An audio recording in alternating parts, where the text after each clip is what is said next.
Okay, now that Pokémon Time in the Switch 1 may come to an end and they continue production for Gen 10 for possibly the Switch 2 only, I've come to the conclusion of how I would rate every Pokémon game that was released for this console, so let me go from worst to best. Starting with Pokémon Let's Go. I think Let's Go is a cell phone game that was just upscaled to sell to the casual Pokémon fanbase that really enjoyed Pokémon Go, so I can't count it as a game, and I won't. They know what they were doing and it's alright. BDSP. This remake might go in history as one of the worst things Pokémon has done in its life cycle. But hey, the battle AI is smarter, so there is something there, I guess. Pokémon Sword and Shield. I was excited to see Pokémon in the overworld, but not like this. The visuals are pretty interesting, as Pokémon art design is always freaking peak. Anyone who calls Pokémon art bad have no idea what the art department even is. They think graphics correlate to them, but that shit is a different beast. So Gen 8 looks great, and Hope and his brother are really interesting characters, and Gillies are cool. But the map design, wild zones, and story is so freaking bland and bad that I can't call this game anything but bad.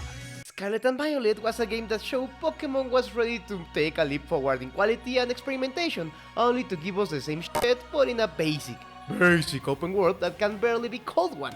It is cool that there is no loading screens and that they are finally finding a way to implement Pokémon in the overworld, but it still feels unfinished. The tutorial is long and paced as a One Piece episode, and it has horrible writing until the last 5 minutes in the game. But the fact that they show real skill just in the last mission doesn't mean the whole game has this quality. It might be the best Pokemon game if we talk it technically, because you can do everything you can do in other Pokemon games, but it didn't give us more. So this game becomes just mid. Not good, not bad, just mid.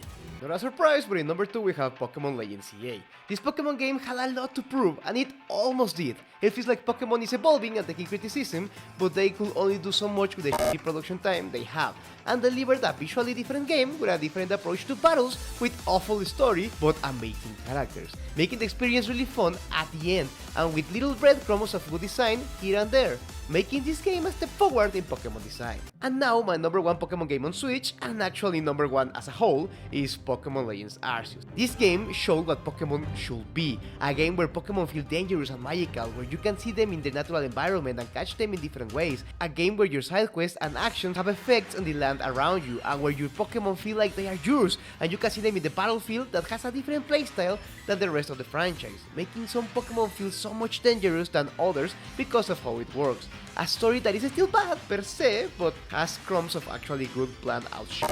Like you being kicked out of a village and becoming the number 1 suspect of the villain in the village heist. And a game where transportation, movement and biomes have differences between them. And this is how Pokemon should look going forward.